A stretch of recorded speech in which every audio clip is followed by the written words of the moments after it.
Hey friends, welcome back to another Wellness Wednesday.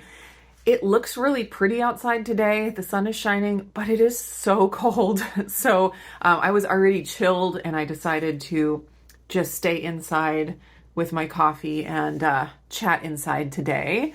So this Wellness Wednesday, I want to give you an update on my iron status. If you guys have followed me for this past year, you know my saga with iron, and I haven't talked about it a lot recently because I've been in some experiments trying to figure out what I could do to get my iron under control.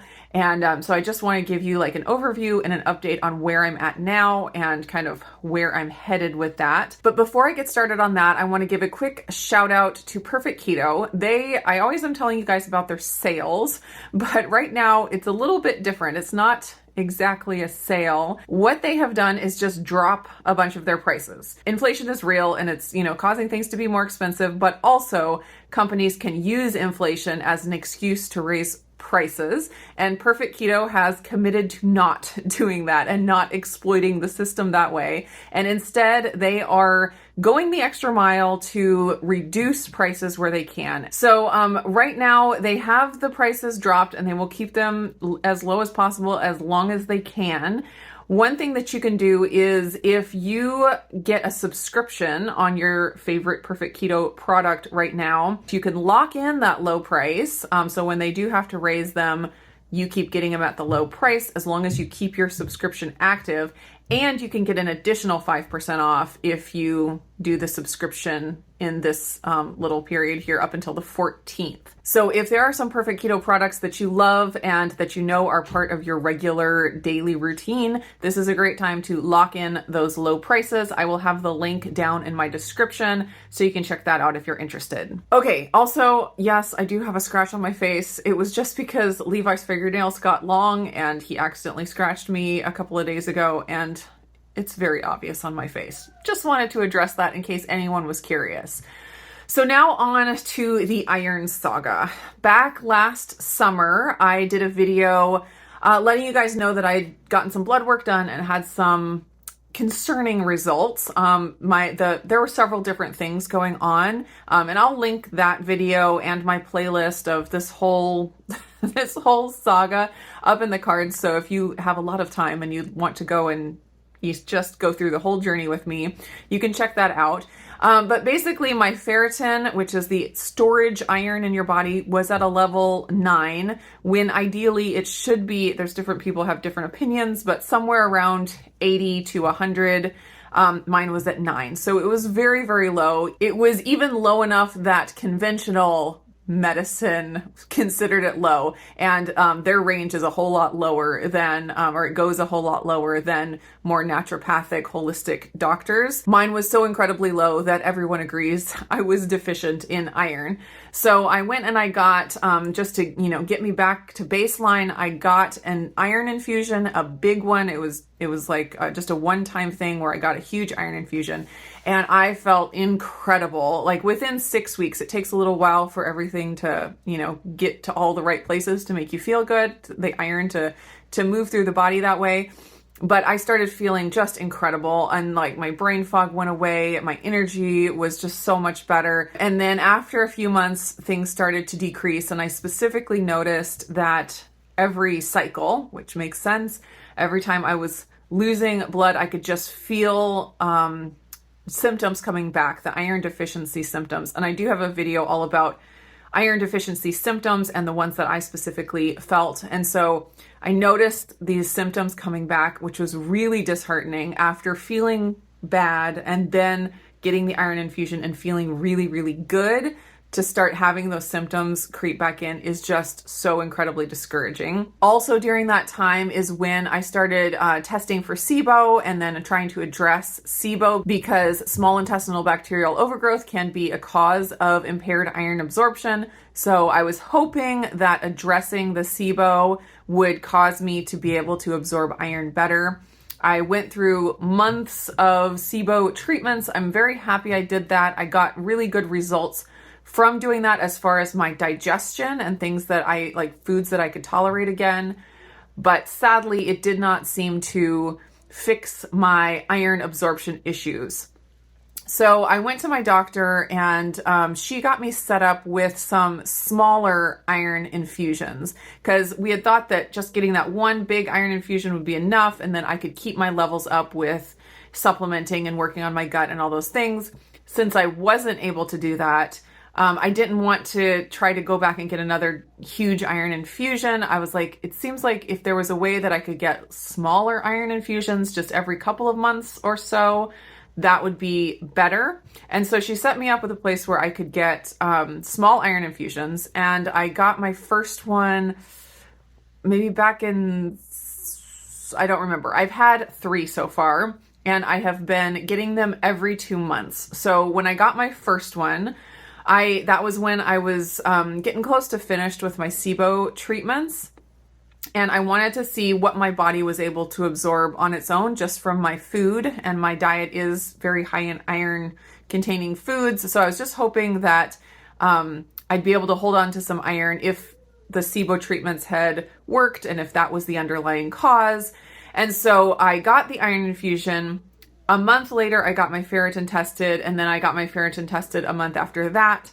And I saw that it was continuing to drop really rapidly. So that was my first discouragement that the SIBO treatment, while it did have a lot of really good benefits for me, it did not address my iron absorption issues.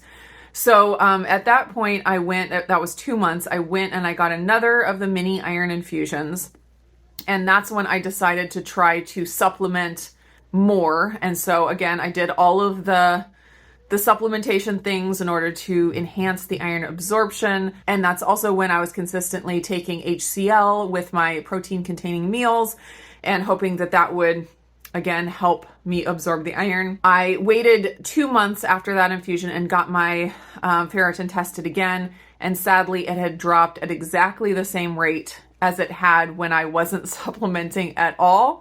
And so that was discouraging. It just seemed like my body was not able to absorb iron supplements at all. I still don't know the reason for that. I do know that some people just genetically don't absorb iron as well as others. Some people genetically absorb too much iron and they can have issues because of that.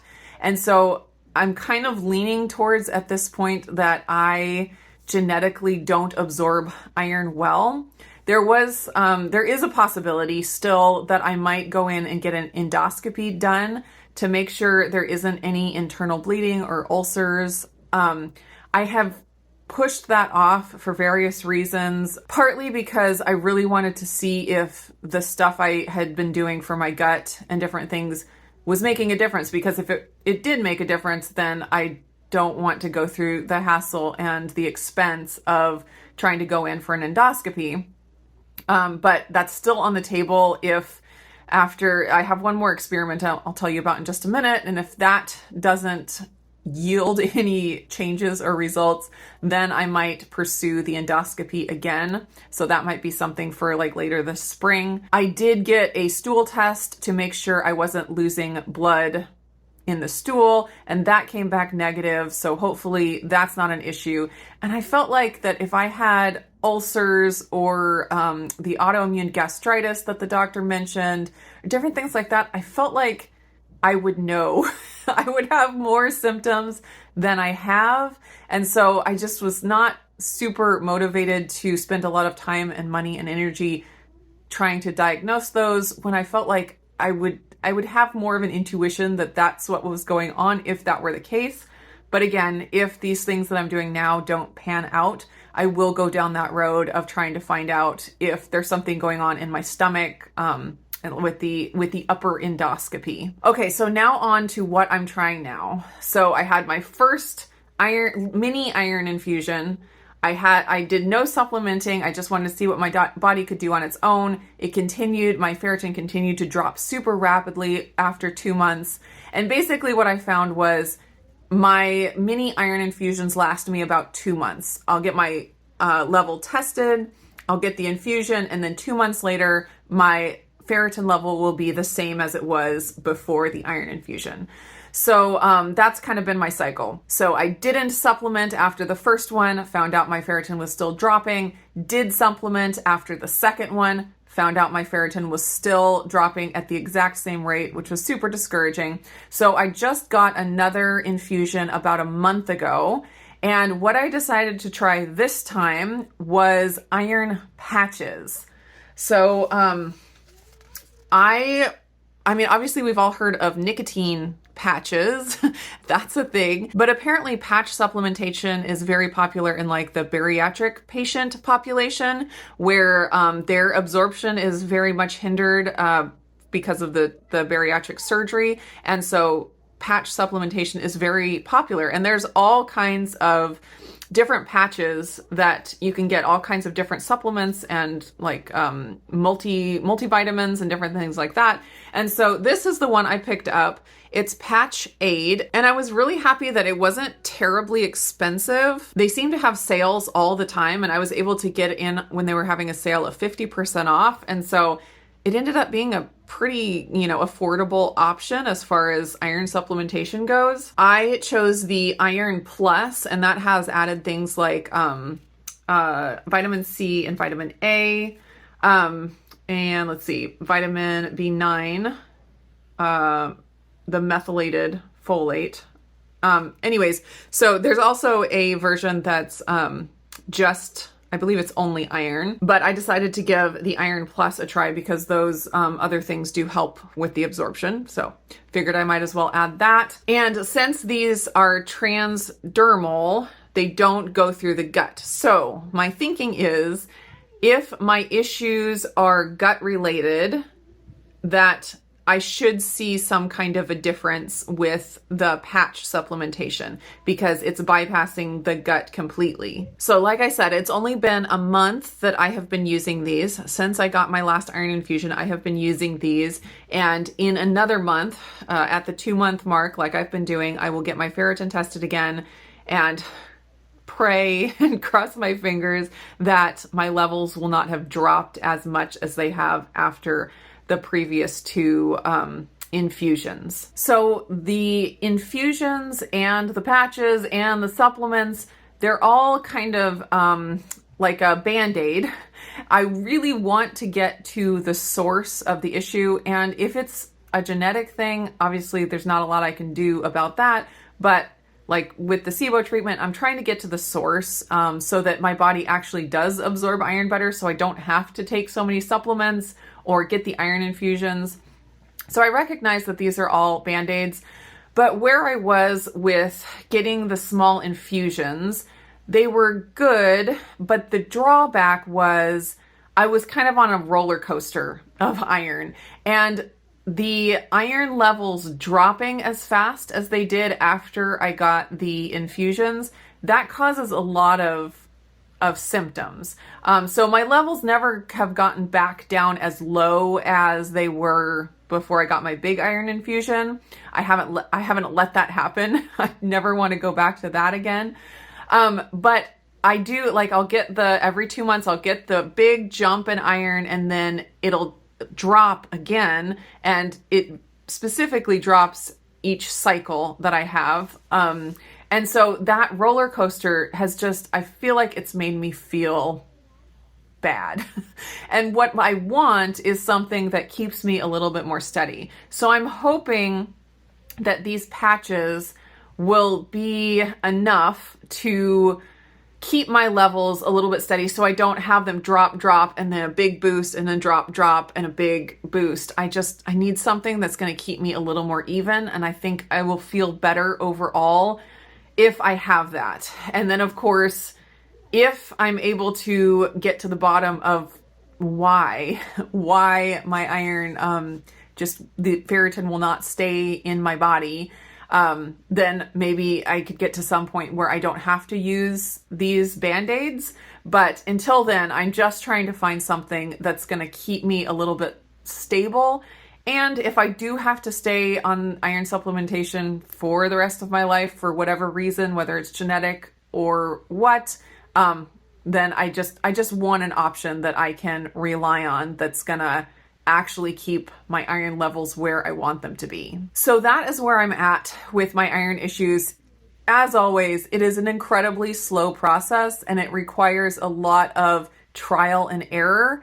And the trials, they take a really long time. Like it's been 2 months of trying something, getting tested, finding out it has not done what I wanted it to do, trying something else for 2 months. It's not a quick thing. So it can be discouraging, but you know, what else am I going to do but just keep going on?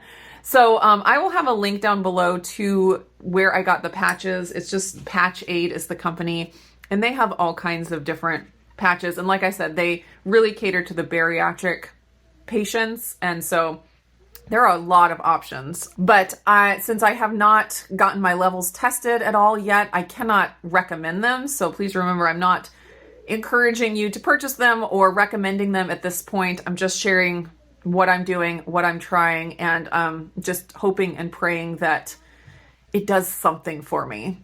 So I will be updating that probably in about a month when I get my levels tested again. So you can look forward to that. I am on the edge of my seat to find out if that makes a difference, because if I'm doing the patch supplementation, unless they just don't work at all, but assuming they work normally, if they are bypassing the gut and I'm still not able to keep my ferritin levels where I want them to be, it's like, I don't know. I guess the next step, like I said, is just do the endoscopy, find out if I'm losing blood somewhere in my digestive system from ulcers or gastritis or some such thing like that. So again, it is a wait and see thing. But that's going to be it for this Wellness Wednesday. I hope you guys enjoyed it. As always, I am just sharing my personal experience, and nothing I say should be taken as medical advice. Thanks so much for watching, guys, and I'll see you again in the next video.